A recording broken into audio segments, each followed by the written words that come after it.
I would like to acknowledge that the land currently known as the province of Saskatchewan is comprised of portions of lands from treaties 2, 4, 5, 6, 8, and 10. The territories of the Nahiawak, Anishinaabe, Dene, Dakota, Lakota, and Nagota peoples, as well as the homeland of the Métis.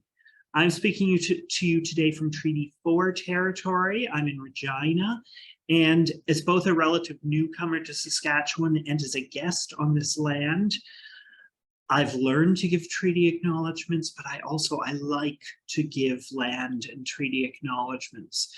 I look on doing so as a challenge to myself. How can I live in better relationship with the land and the natural world around me? How can I live in better relationships with all of the people who share this particular place? As I pay my respect to the people who lived here before me and reaffirm our relationship with each other, I want to challenge all of you to join me and to look for ways to live together in greater harmony with each other and with the earth. For those of you who I have not met, and I'm seeing lots of familiar names here today, my name is Michael Jones. I'm the CEO of Sask Arts. My pronouns are he, him, and I am pleased to welcome you to the beginning of the 2023 speaker series in Equity, Diversity, and Inclusion presented by Sask Arts. Sask Arts is highly engaged, like many of your companies are, in work around access, inclusion, equity. We recognize that the original principles on which public arts funding began in Canada were highly racist. They were meant to prioritize white, Eurocentric artistic forms. And these principles still form the basis of the structures that are in operation today. So Sask Arts has been struggling with how to address this and change these systems. And our agency has been devoting significant internal resources to this work, including hearing from speakers who are challenging us to be better. And as we've been bringing in speakers for ourselves, we thought it was also important to share some of those speakers with the wider community, with the arts community in Saskatchewan, as a way of providing you resources that go beyond our grants and our funding. We hope over the next couple of months to present a couple more of these sessions. They are not fully fixed today, so I would say look at our February newsletter. Hopefully another one will be announced then. But before I introduce today's speaker, I'm going to just give you some ground rules so that this can be as effective as possible for everyone who's here today. There is closed captioning available for this series. To access it, click the live otter.ai button at the top of your screen. Captioning will open in a different browser window, but you can follow along with the conversation there. To limit distractions for participants, we are encouraging you all to turn off your cameras and your microphones. And also, if you're using the chat function in Zoom, send messages, please, only to single individual recipients. When messages start to pop up really quickly in that chat box to the right of our screens, a lot of people find that distracting.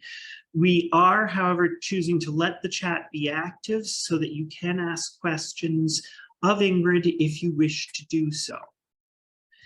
If you have questions for her, she's indicated that there'll be a time at the end of the presentation for a Q&A. You could send me questions by private message in the chat function, and I will moderate both those questions and some live questions as we get them. And again, I'm suggesting that you send them to me by private message as opposed to distracting people in the general chat. I'm also pointing out that today's session is being recorded and made available through Sask Arts' website in case you want to view it again later, or to recommend it to colleagues who were not able to join us this morning. And now I'm really pleased to turn over speaking duties to Ingrid D. Johnson, who is based in Winnipeg, although she was born in Jamaica. I love the idea that she found her career as a singer-songwriter. A dream led her to that dream. She woke up singing her first song that she would write that had come to her in the dream. As well as a singer-songwriter, she's a poet, a spoken word artist, and an experimental narrative filmmaker. She shares her music and her art after her own trauma of childhood sexual abuse, and she does a lot of work working with people that she terms the voiceless, helping them find their voice.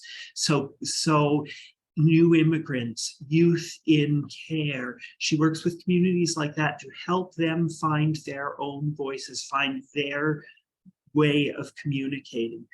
All of that was in her official bio, so you probably all have already read that. So I always like to ask them for one thing that you don't know from the bio. So I've learned this morning, and I would love to share that Ingrid is a huge fan of board games. I asked whether that was the classic board games or whether it was, you know, contemporary board games. And while it is primarily the classic board games, you know, she plays the game of life still, you know, the one with the little nuclear family traveling around in a tiny car. She's, despite her love for classic board games, she's also very fond of Taboo, if you want to engage her in a game of that, because her family doesn't always want to play as often as she does. So with that in mind, I'm also going to recommend to anybody who has not looked for her material on YouTube to do so. Her work is really inspirational and thought-provoking, and I would highly encourage you to go and check out her music and her videos on YouTube. And other than that, I'm going to turn it over to Ingrid. Thank you so much, Michael. I'm very honored to be here. I wish I had spent time to put together a full statement of the land, the treaty land that we are on, but I do know that we are on Treaty 1 in Manitoba. So I've always loved living in Manitoba, and I'm honored as an artist, a Black artist, to be able to share my story. I would like to start this morning by sharing a video that I recorded with my band, the Funky Fresh Crew, back in 2015. I'm currently working on a new album called Dreamer, but this song, I feel, sets up my whole speaking engagement for this morning. So the song is called Long After You're Gone. It's about overcoming adversity, whether it be bullying, sexual abuse, racism, and just not giving up, even though everything and everyone around you makes you feel like you're not wanted and like you don't have value. So I'm going to play the video for you now.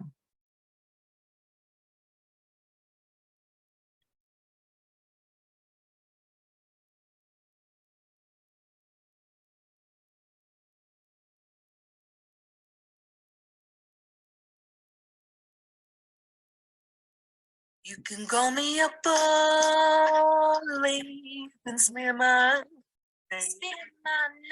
You can say I'm useless, but I won't play your game. You can make up your stories, put the blame on me. You can say I'm crazy if that's the way you wanna be. But I won't back down. I'm gonna stand my ground, no matter how much you beat me down. Only a loser in this human race, with bruises on my eyes and cuts on my face. I'm gonna be here long after you're gone.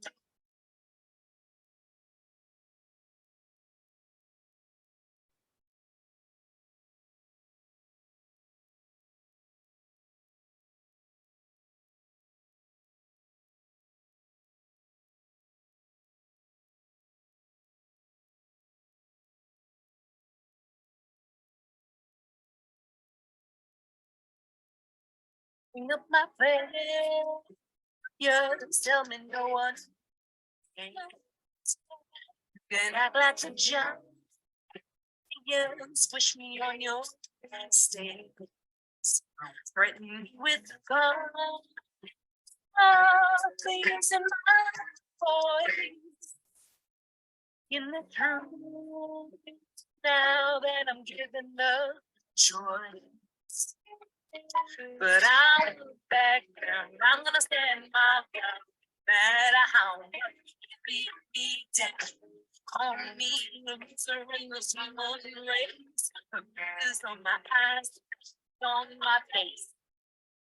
I'm gonna be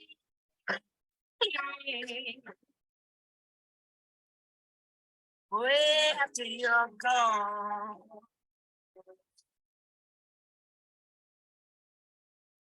It's not gonna be left towards reality. Long after you're gone. I mean, the police.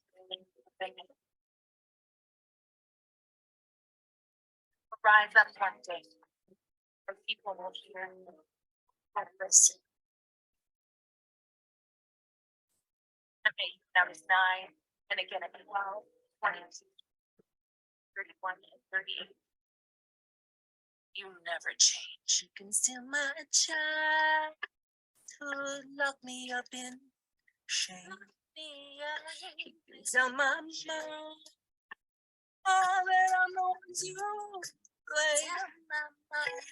Say I love just to cause me pain.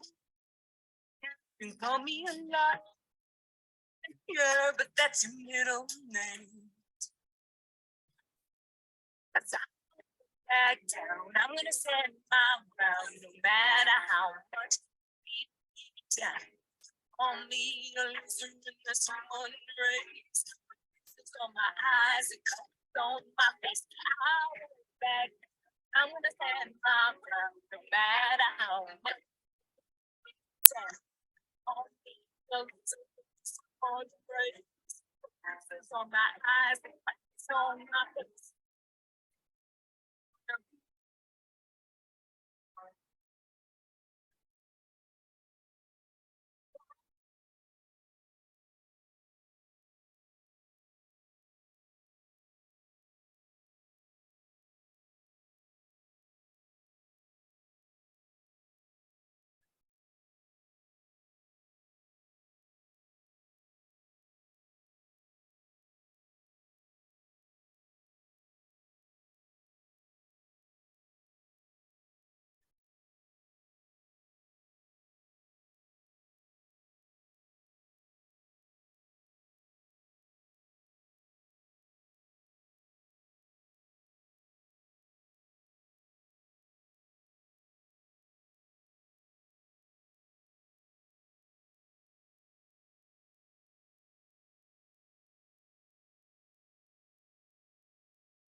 I'm gonna be long after you're gone.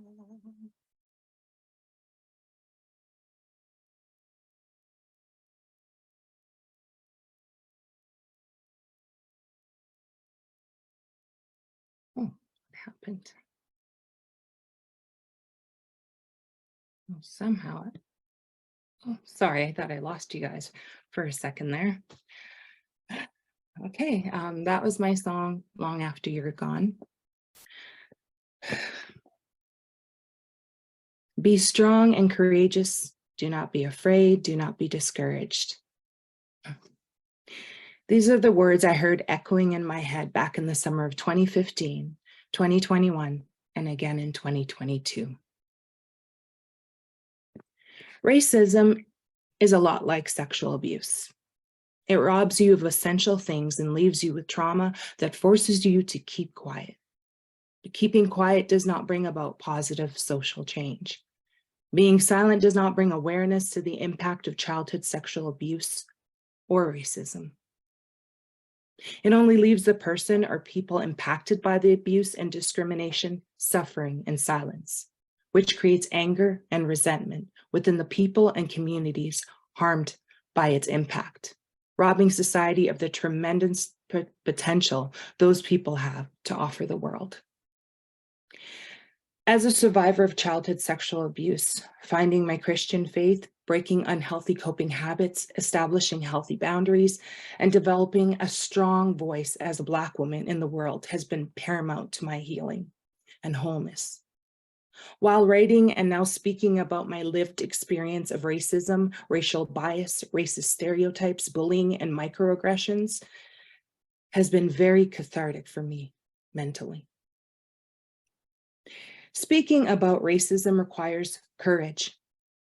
It takes strength and wisdom because it is a very sensitive subject, just like sexual abuse. Attending a speaking engagement about racism requires courage and strength too. It requires humility and vulnerability to sit and actively listen, a willingness to be uncomfortable, to try and understand the different lived experiences of those who face and wrestle with racism regularly. It requires an anti-racist attitude to want to be part of solutions to this ongoing problem in the world that affects us all. When Joyton first asked me to be your speaker last year, I immediately felt a sense of joy. I felt excitement, but also a deep sense of insecurity. Joy because I would be sharing my lived experiences as a Black woman and an artist. Excitement because I had booked my first speaking engagement in 2023. And insecurity because I'm not a decorated speaker. Nevertheless, I sat down and I began to write the speech, excited to share my story and the experiences I've had dealing with racism, racial bias, microaggressions, bullying, and racist stereotypes in the workplace and the music industry. As I worked on my speech, I ventured into the world of podcasts and TED Talks on my subject matter to find a certain type of template for delivering my talk to you. I studied mannerisms, listened to the speaker's cadence and tone, and watched each speaker's ease on stage, trying to figure out how I was going to present what I wanted to say. I also paid attention to my reaction to their speeches as I agreed with their essential points and took notes to talk about certain situations I had been through myself in a generalized and also in an intimate way. I did my research for this event and found writing my speech came easily, as memories of my experiences with racism came flooding back into my mind. It was as if I had been waiting my whole life to talk about racism publicly. Happy New Year. It is now the first month of 2023, and I hope this talk will lead to an inclusive, interactive conversation at the end of my speech and beyond today.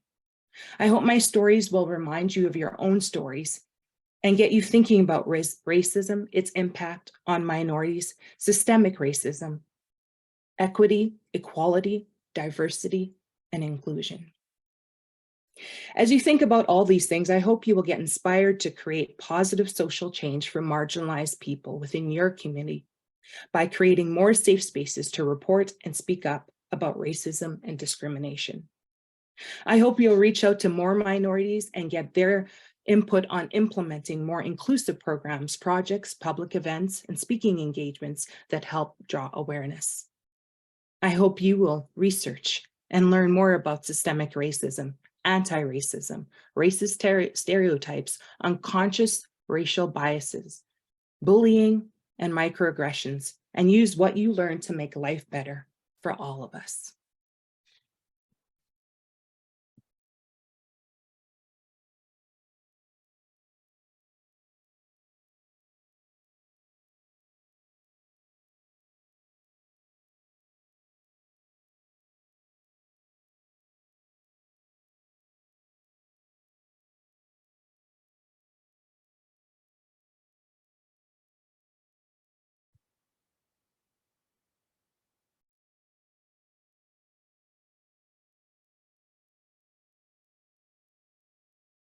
Yes, correct.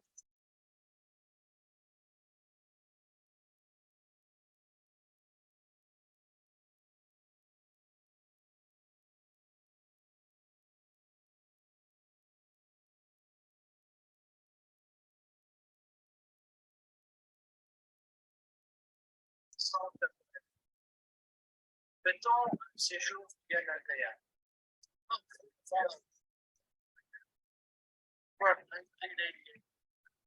Listen, we hope you all enjoy yourself.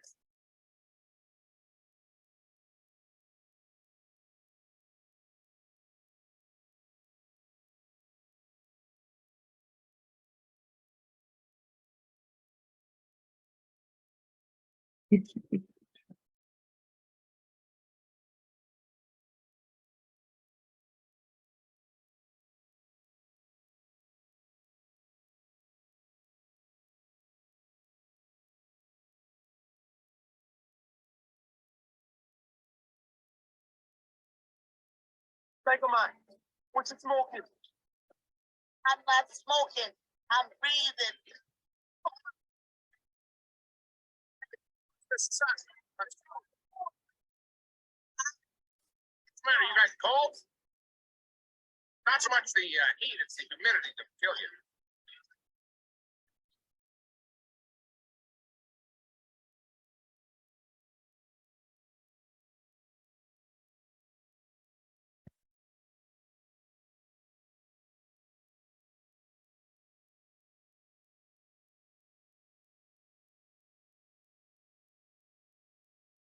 Oh, sorry for the technical problems there. I just wanted to show you an illustration of what it was like for me when I first moved here from Jamaica. Oh, Good. 1 second. I was 4 years old when I immigrated from Jamaica to Winnipeg, Manitoba with my 20-something-year-old mother and my new baby brother. I remember seeing snow for the very first time, not knowing what it was and wanting to return to my country because it was always warm there. I remember how the kids at my elementary school made fun of my Jamaican accent and marveled at my head full of braids. I was different, and I could feel it and see it in my classmates' eyes. At John M. King Elementary School, Black kids were the minority in the late 70s and early 80s, and I felt that every single day. My bully in the schoolyard, Harvey, never let me forget it whenever he was around.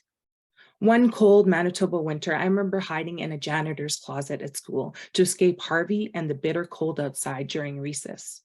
I was not used to Manitoba's cold winters or Canadian culture, and I didn't feel at home in Canada. The climate and culture were different, and I kept getting subtle messages everywhere I went that I was less than everyone else because of my skin color. At home, I scoured the channels on television, searching for shows with Black characters. When I found one, I glued myself to the TV, watching everything they said and did in the episode. I loved seeing Black people on the screen, shining brightly and looking so beautiful. I clung to those characters, and when everything around me told me that I was too dark or not attractive enough, that gave me some hope. One day, I saw an advertisement on TV for Cabbage Patch Kids, and I was surprised when they included cute little Black versions of the doll as part of the collection.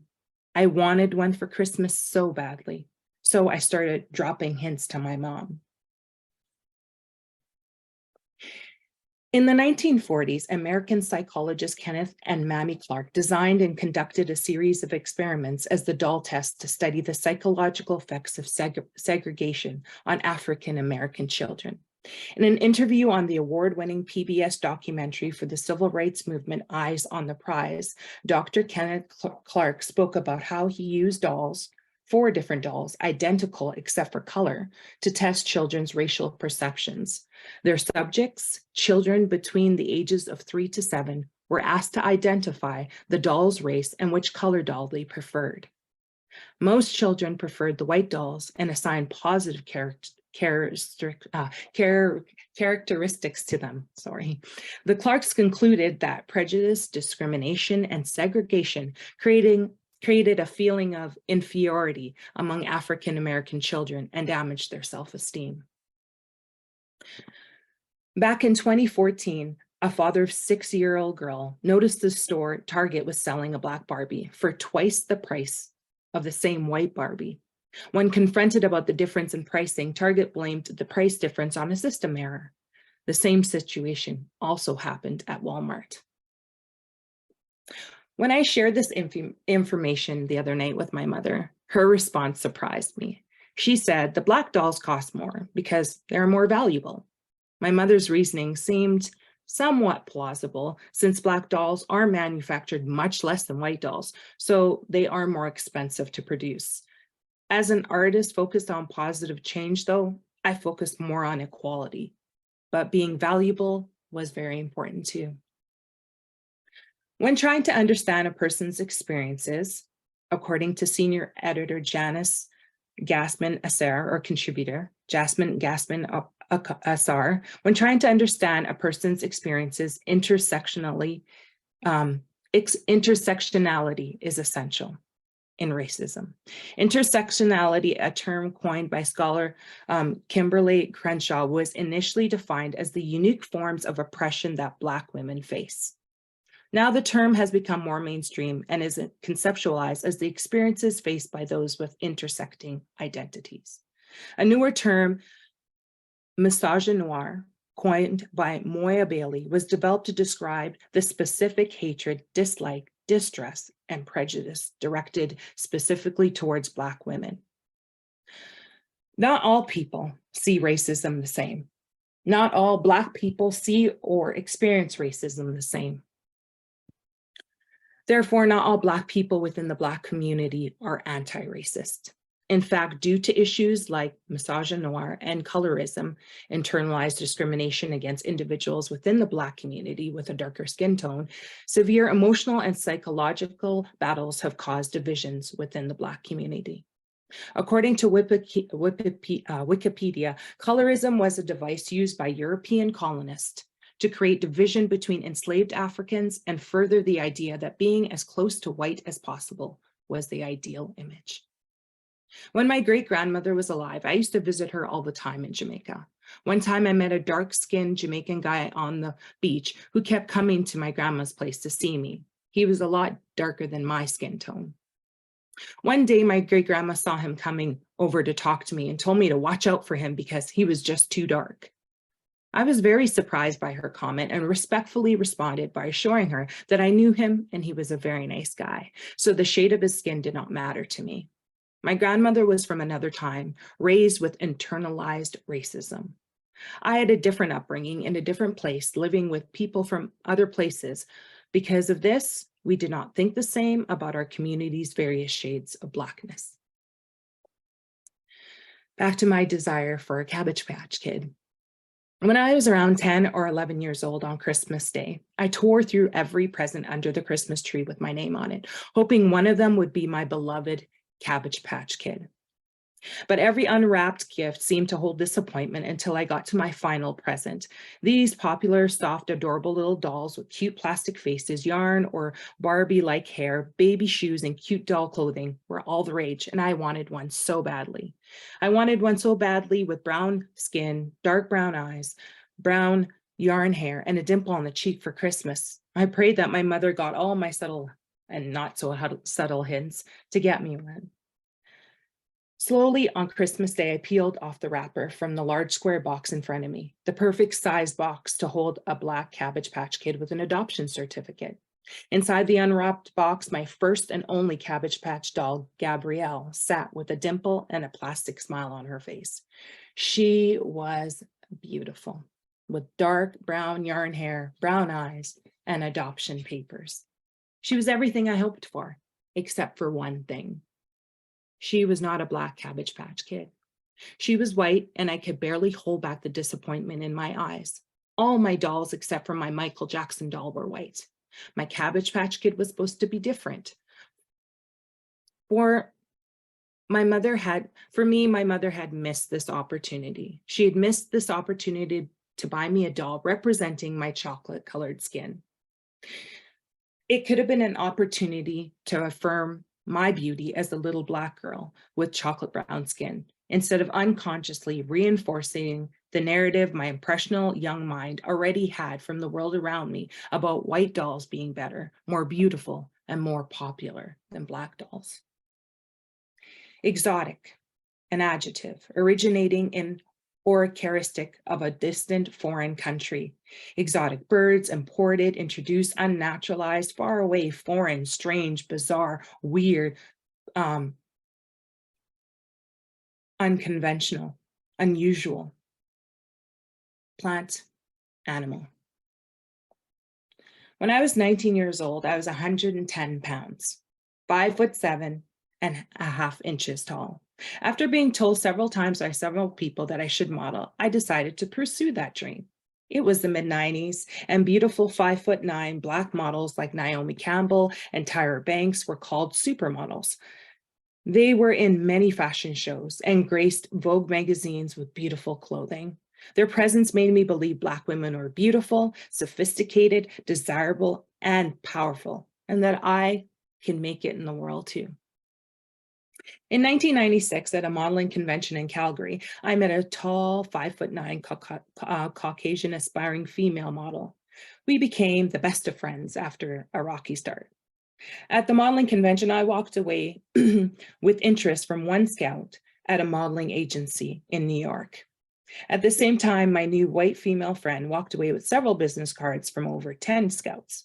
A short while later, the modeling agency in New York told me I was exotic, but not quite what they were looking for at their agency.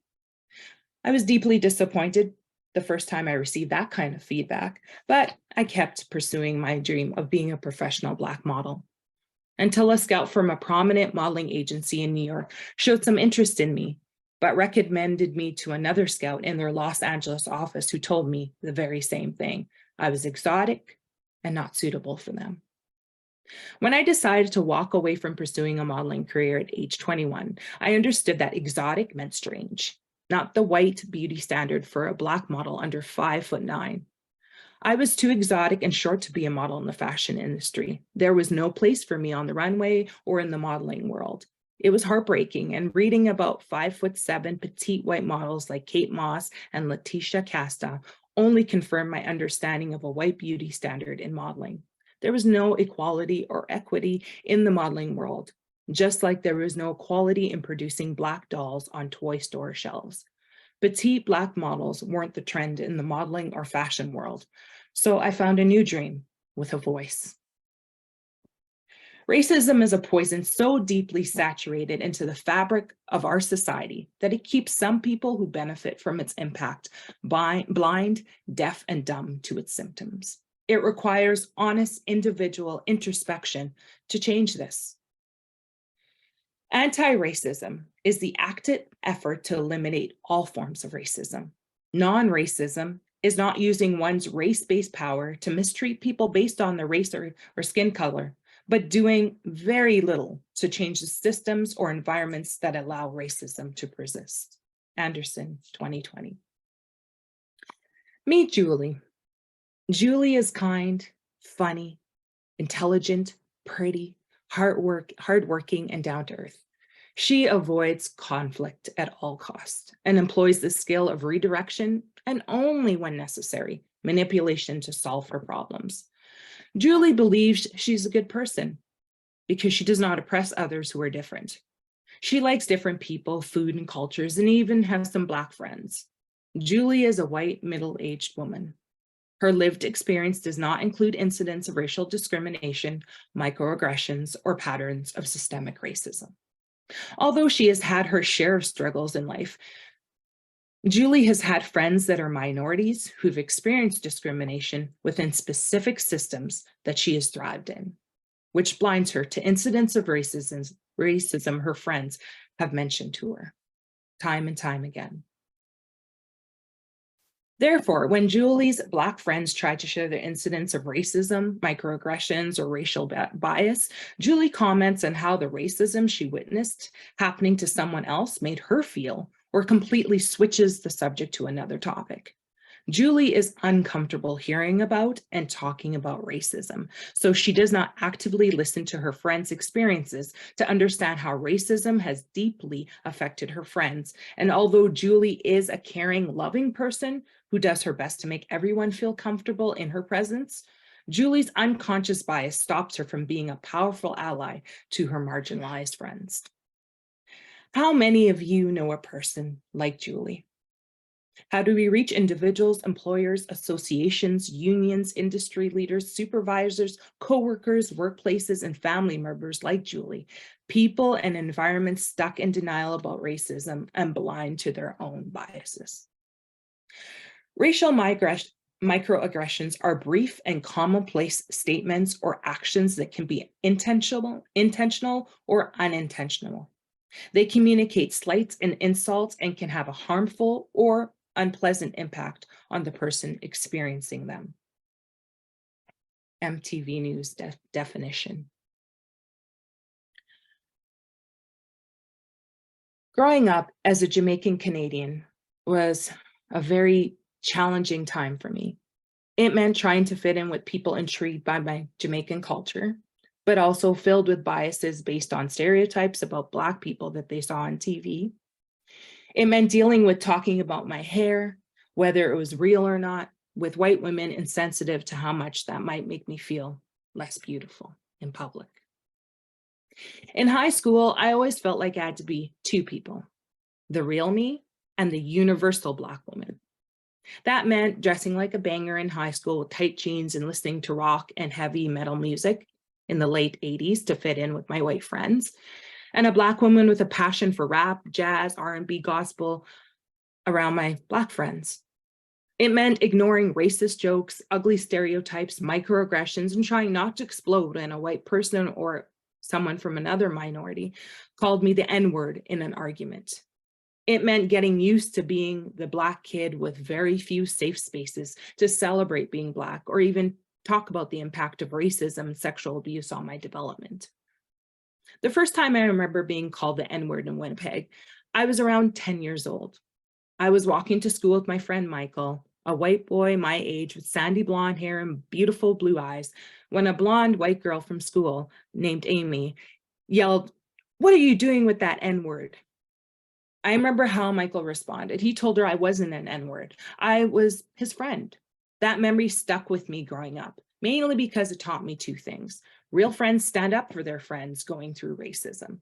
And some people will always view Black people or a person of color as less than human. No matter what, Michael was not one of those people. In fact, he didn't hesitate to speak when Amy said that horrible word to me. Someone at home had taught him how to walk in love, and I was the beneficiary of those lessons. In contrast, someone had taught Amy the opposite lesson, and I received the result of the hateful training on my walk with Michael to school that day. In high school, what I was taught about my history as a Black person extensively focused on slavery. In the curriculum, there was a lack of information on the achievements of my people, their strength, resilience, creativity, persistence, innovation, courage, and faith despite adversity. There were no stories in class about a Black woman, Harriet Tubman, leading enslaved Black people to the Underground Railroad in Canada. Rosa Parks refusing to give up her seat on the bus for a white person, or Martin Luther King Jr.'s "I Had a Dream" speech. All those stories remained outside of the classroom, robbing my classmates and myself of learning about strong Black role models, Black culture, racism, and anti-racism movements. How different I think my life would have been if the curriculum at school had been different and Black History Month wasn't hidden behind Reading Month at elementary schools. By the time I was 12 years old, I had survived being sexually abused by two different men. One was my stepfather, and the other was a babysitter's husband. I revealed both to a school counselor and found myself apprehended by Child and Family Services by the end of the school day. Being away from my family was really tough, although I did not miss the abuse. It was tough because I was a Black girl living with an all-white foster family, clueless about Jamaican culture, raising Black children, cooking Jamaican food, or doing Black hair. I would have to learn more about my culture and myself by myself. Due to the trauma I suffered from my stepfather and the initial denial expressed by my mother about his deviant behavior, I refused to live with a Black foster family in care. It was too triggering for me. So I sucked up my white foster family's lack of understanding regarding my culture and ignored their racial biases and hurtful stereotypes about my family and myself. My first wife foster mom, the Saunders, Mrs. Saunders, was unlike my second foster family, the Lowers. The Saunders had a way of making me feel comfortable in their home, despite our cultural differences. Perhaps it's because the Saunders already had a Black foster kid living with them who treated me like a little sister, or maybe it was because my foster mom was a white social worker that knew how to make me feel seen and heard. Whatever it was, living with the Saunders was a lot different than living with my second foster family, the Lowers. The Lowers had a big white family consisting of a mom, a dad, 2 teen girls, 3 young boys, 2 dogs, 2 ferrets, and 3 foster kids, and 3 teen foster kids. Girls. I was their fourth and only Black foster kid. At the time, living with them for a year seemed like a safe choice, but I was the only Black kid they had, and that slowly became very uncomfortable. 1, because they didn't know how to deal with the trauma I had from my sexual abuse. I wasn't even allowed to talk about it. And 2, because they did not know how to address our cultural differences appropriately without expressing their biases. It made my time in care with them very frustrating and lonely. I remember one day my foster mom decided to have a talk with me about feminine hygiene. Well, hygiene. The conversation started well until she assumed my mother must have not taught me anything about hygiene, since I did not wear deodorant at age 14. Mrs. Lower's assumptions about my mother's mothering or lack of mothering in that area were far from the truth, because my mother was always adamant about us taking daily baths and taking care of our bodies and ourselves. My hygiene mattered to my mother. Although she never got to talk to me about puberty and wearing deodorant at a certain age because I was no longer in her care. While living with the Lowers, I constantly tried to fit in with them and my 3 white foster sisters, more than they tried to learn about me, my hair, my food, my culture. Being around them meant I couldn't talk about my sexual abuse or process the microaggressions I was experiencing living under their roof. I couldn't talk about how awkward I felt when my foster father kept waking me up to Harry Belafonte's Deo every Saturday morning on full blast. The time 2 of my white foster sisters called my tight curly afro hair pubic hair. It always made me feel like an outsider, like I didn't belong, or worse. It made me feel like I was a token Black kid in their home. The race card. According to the Forbes article, there is no race card to play because race is intertwined into everything. The expression playing the race card is used to dictate that someone is exploiting racist or anti-racist attitudes or beliefs, and that they are bringing race into a conversation that isn't relevant or warranted to win an argument. I'm sure we've all heard this term. In the summer of 2021, during COVID, my husband and I decided to stay at a resort in Manitoba but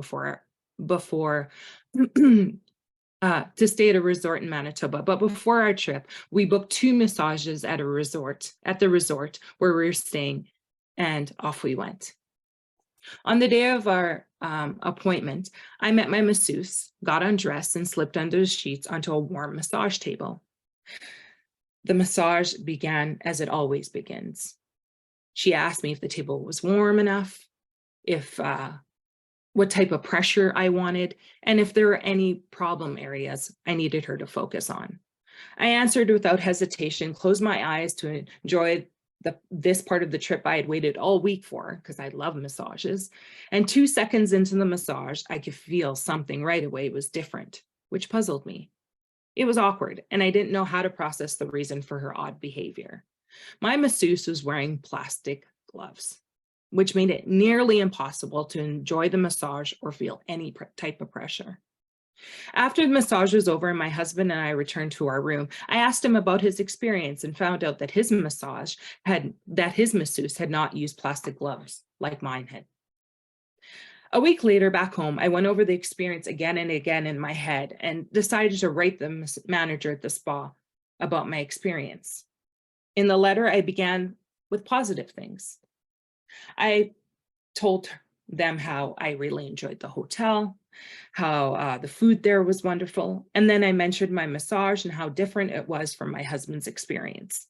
I also included that my husband was white and I was a Black woman who had received massages at several spas while on vacation and never had such a strange experience like that one before. I also mentioned that this experience kind of left me wondering if it was somehow rooted in racism. A week and a half later, the resort manager responded, not with empathy, compassion, or understanding, but with an allegation that racist people often say when confronted by Black people about any kind of wrongdoing. Ingrid, I can't believe you're playing the race card. The masseuse had a cut on her hand and chose to wear gloves for her protection. And if you didn't like it, you should have said something before leaving the spa. I was shocked and promptly read the letter to my husband, who did not understand her accusation or its underlying purpose at first. I was frustrated and angry, but I explained to him that her accusation was a way to shut me down from confronting her any further about the problem, and that it only revealed her mindset rooted in racism. I knew it was not his fault that I had to go through that, and that what I feared about the situation, because racism was initially what I was suspecting, was coming true. And I knew it wasn't his fault that racism wasn't his burden either, but I was still annoyed. I felt annoyed that I had to explain the underlying meaning of the expression to him after being married for so long, 9 years. Despite this feeling and his delayed reaction when he understood the manager's tactic, he got very furious over the treatment I was receiving and started writing his own response letter. I loved him for that, but I told him it was not necessary, and it was something I needed to deal with myself as a Black woman. I wrote back to the manager, pointing out that I complied when they asked me to fill out their form listing any health or skin conditions before my massage, and how the masseuse could have been transparent about her injured hand, and that I had a right to know about her injury before my massage began.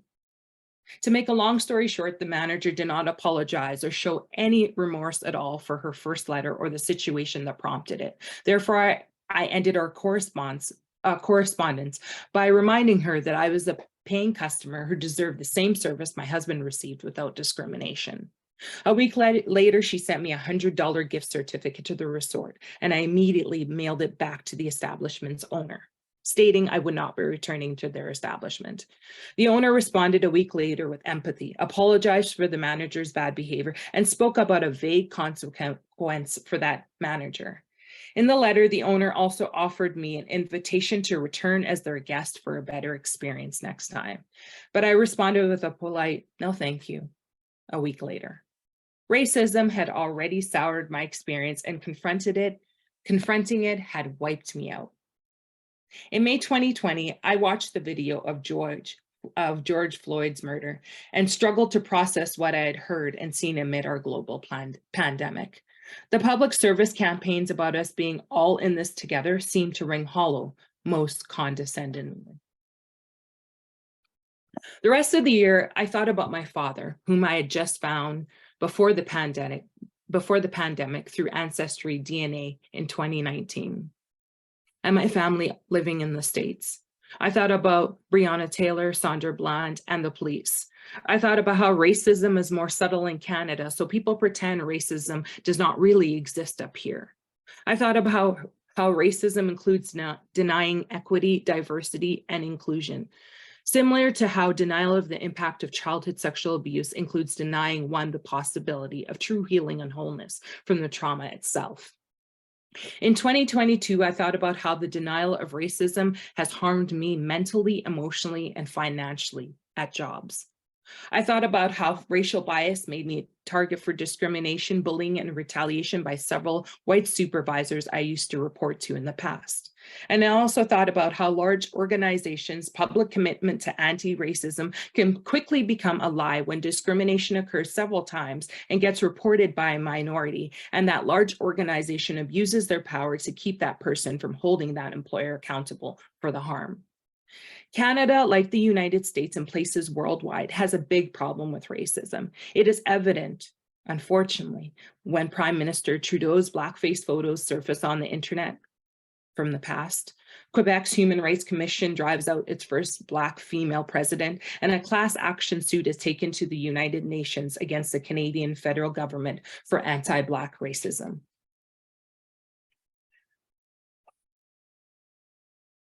According to Wikipedia, Viola Desmond was a Black Nova Scotian businesswoman and a women's rights activist. In 1946, she challenged a racial segregation law at a cinema in New Glasgow, Nova Scotia, by refusing to leave an all-whites area at the Roseland Theatre. For this, she was convicted of a minor tax violation for the 1-cent tax difference between the seat that she had paid for and the seat that she used, which was more expensive. She served time in jail for this. And it was the most publicized incident of racial discrimination in Canadian history. And it also helped to kickstart the modern day civil rights movement in Canada. She is our Canadian Rosa Parks. For me, being a Black woman in Canada has often meant being held to a different standard on the job in the music and arts community, at schools, churches, in foster homes, and even as a speaker. In May 2016, my 3 band members from the Funky Fresh crew and I traveled to Nashville, Tennessee for a showcase and the opportunity to join an inner-city at-risk youth musical tour. I was excited to share my music and reach out to hurting kids in need of support with my story. However, I could not get funding for that showcase through Canadian Arts Councils because of the nonprofit organization that I was going to partner with in order to be eligible for the showcase and the tour. So I decided to take a risk and get a $16,000 credit line to pay my band members to accompany me in Tennessee at the showcase that would lead to getting on the at-risk tour across the United States. I was excited to build a partnership in the US that would allow me to present my music and story to at-risk youth in their communities. It was worth the financial risk to me. In my 18-year professional artist career, I've only been chosen to be a grant panel assessor twice and received significant arts funding support for my work only in 2012 and recently in 2022. Despite strong support letters from industry leaders in Toronto, a few recommended applications and consultations with arts programming consultants before submitting my application. And although grants are competitive, I know, I have to wonder how much equity plays in the distribution of arts funding to independent Black artists in Canada, but I digress.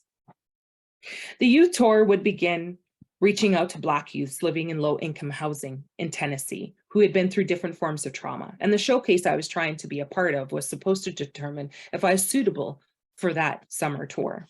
On stage in a room full of artists and workers, a panel of mostly white American men, after performing my original songs, I disclosed that I was the survivor of childhood sexual abuse, using music to share my story and encourage others not to ever give up. The panel proceeded to criticize my band name and comment on the fact that I was a Black woman with an all-white male band.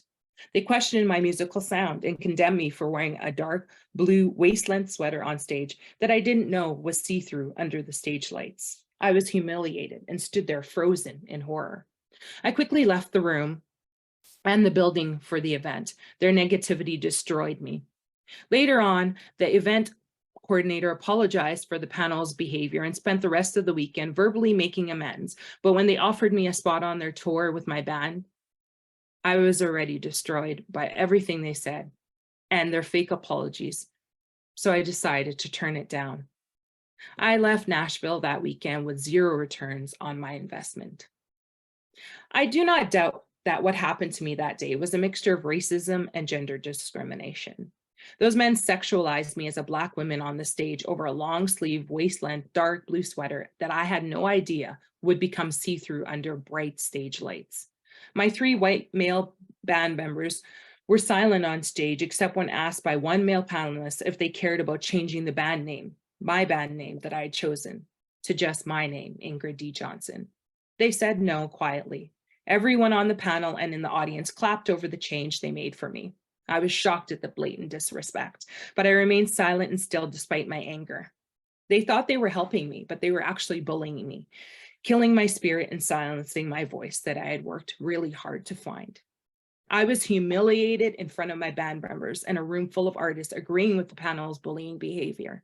I could not believe it, but worst of all, there was no safe space for my tears to flow or for my anger to be vented.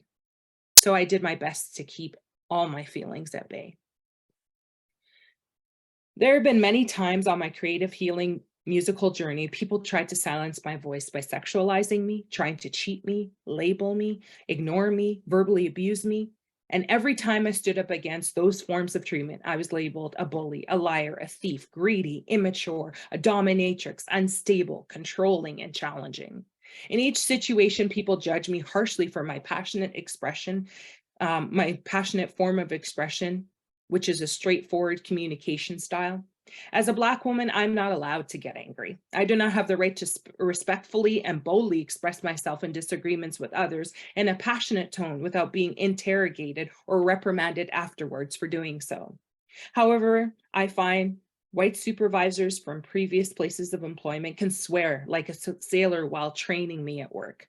White female coworkers can humiliate me in legal documents using the full N-word and personal directives telling me to educate myself.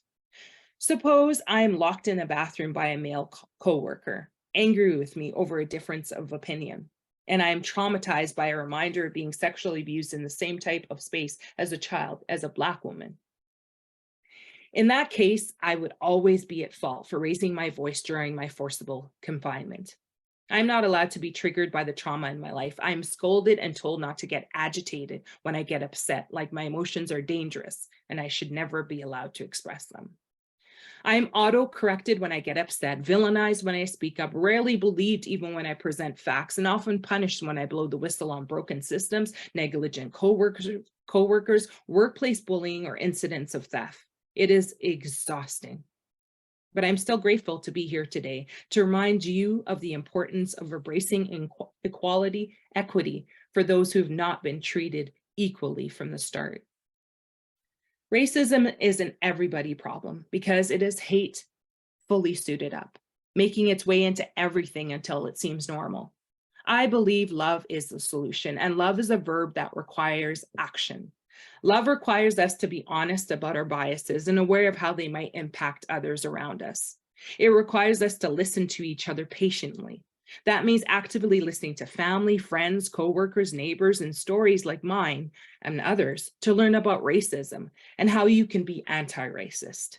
That means being vulnerable and humble in your assessment of your racial biases. It means confronting and hopefully changing racist attitudes, laws, and policies. Love means giving those at a disadvantage opportunities to thrive and prosper as much as everyone else by creating and implementing programs that facilitate that. Walking in love with others means working to overturn unrighteous Supreme Court judgments that leave people dealing with discrimination with no legal recourse except ill-equipped, unprepared, complacent, biased representation. It means no longer being comfortable with the way things are and pushing racism under the rug.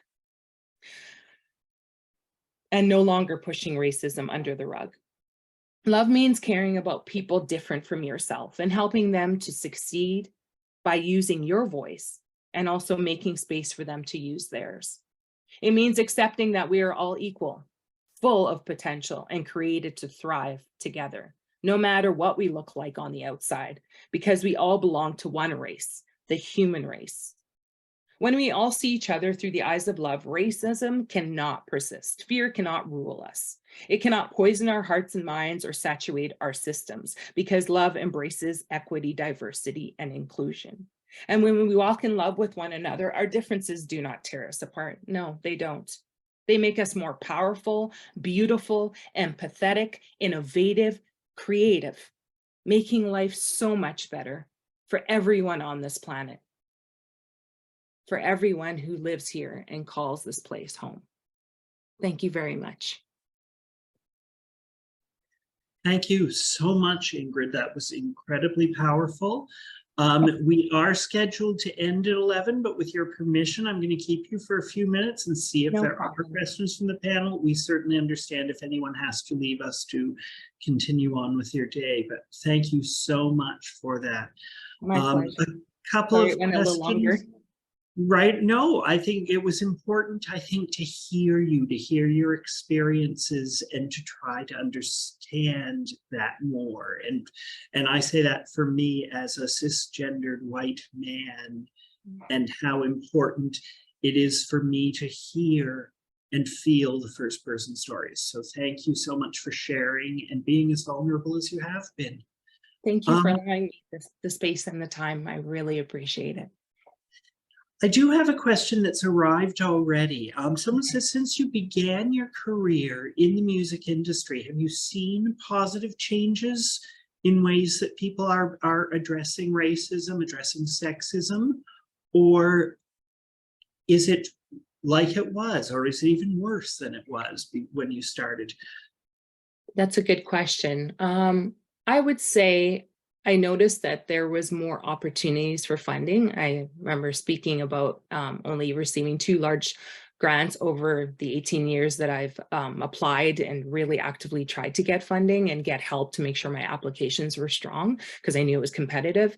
But I noticed before the pandemic, it was difficult. After in the midst of the pandemic, funding came up and it was a lot easier to get. I got one last year and I got a second one before the end of the year for the project I'm currently working on. Whereas I don't believe before that would have been something that would have happened.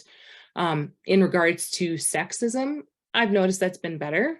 I myself have learned to really choose people that I have a good spirit from, that I see how they interact with others, how they talk to me. And I try my best to always be very polite to everyone. If I notice that there is some kind of disrespect, I try my best to kind of sever ties, because I know it's not going to get better from there. So I think people are trying their best now with, unfortunately, cancel culture, which I don't fully believe in, to be better with people. And why I don't believe in cancel culture fully is because I believe people make mistakes, and you have to give people space to learn and to change and to get better. It's interesting that you brought your story back to arts funding. Well, it's interesting for me anyway, as someone who runs an arts funding organization. I'm going to invite other people to submit questions to me, to send them by private message. But I'm going to push a little bit more and say, we are just past the pandemic, and things have changed quite a bit in how things are being funded. Do you think the changes that happened, the fact that you're getting funded now, does that speak to there are fewer applicants right now just post-pandemic, or does that, and therefore there's less competition, or does that speak to the changes that funder has made are starting to pay off? I believe it speaks to changes, because I don't know about other artists, I won't speak for other artists, but in the pandemic, because you were cooped up, it made you more creative. That's why it kind of is wonderful to live in a cold place like Winnipeg, because winter is when you're the most creative. When things are dark and depressing, you want to create things to have some excitement and joy in your life. So I don't think it's because there's less applicants. And being a part of a panel that I was a part of with the Manitoba Arts Council, I got to see that there were a lot of applications and not enough funding. And it actually was great being on that panel, because I got to see what application was strong, what application wasn't. So I think having that opportunity to be an assessor earlier would have been very detrimental, and would have been very helpful in my own applications, because then I knew exactly what I should put in my application, what to leave out. So I think not even being given that opportunity until I'd gotten the funding was kind of weird for me, because I kept getting asked, but I would never get chosen. That's interesting. Randy, who's my counterpart in Manitoba, would be very pleased to hear that story. So with your permission, I may share it. I do have a question here. It's more general. It's not about the arts community. Okay. This is a person who is new to the prairies. A parent with a Black child, who they are reasonably new to Canada from a predominantly Black country, and they've moved to the prairies. And so they're asking, what should they look out for? What should they prepare for? I would honestly say in Manitoba, it is a friendly place. However, I find it's either out of ignorance or just curiosity. There'll be lots of questions. If, for instance, if you're a Black woman, the first thing they want to know is this real or is it fake? And that will be a focus of a conversation in the most awkward social settings, often, again and again and again. And for instance, I was at Dollarama shopping in my own world. This lady walked by and I had bright red hair because I love red hair. And she's like, oh, that's beautiful. Is that yours? And I mean, I'm not a person that's going to lie, so I'm going to tell the truth, but I honestly didn't need to have that question. It's like if someone's wearing a certain outfit, you're going to ask them, is the underwear you're wearing under your dress, is that yours? And you're busy. I have a friend who used to say, I bought it, it's mine. Right, exactly. I'm just waiting to see if any other questions come up. Otherwise, I will really, once again, I'm going to thank you. It was really wonderful hearing your stories. There's some things I might want to follow up and just ask what was different about panels and things like that, just for my own knowledge later. But thank you so much for taking part in this today. There were, you know, almost 40 people in our listening to you. And I think that the people who were here heard something really, really special and made us think about even the small things we do and how that can feel to someone who has spent their life being othered. So thank you so much. I hope that we've all heard you and we've been encouraged to walk forward in love. And thank you so much for joining us. It was a pleasure to meet you, Michael. And thank you, Joyton. This is wonderful. Thank you, everyone, for listening. Thank you, all of you as well, for joining us today. As I said, watch the Sask Arts newsletter to see what speakers are coming in the coming months. And if you don't hear anything, I suspect you can always write Joyton an email and he would be happy to help you. So, or call anyone here. We're always happy to talk to people. So thank you so much. I wish you a really good rest of your Thursday. I had to figure out what day of the week it was. And now I would challenge you to, as I did with my land acknowledgement, I challenge you to go away thinking about what you heard today and thinking about new ways that you too can walk in love. Thank you very much.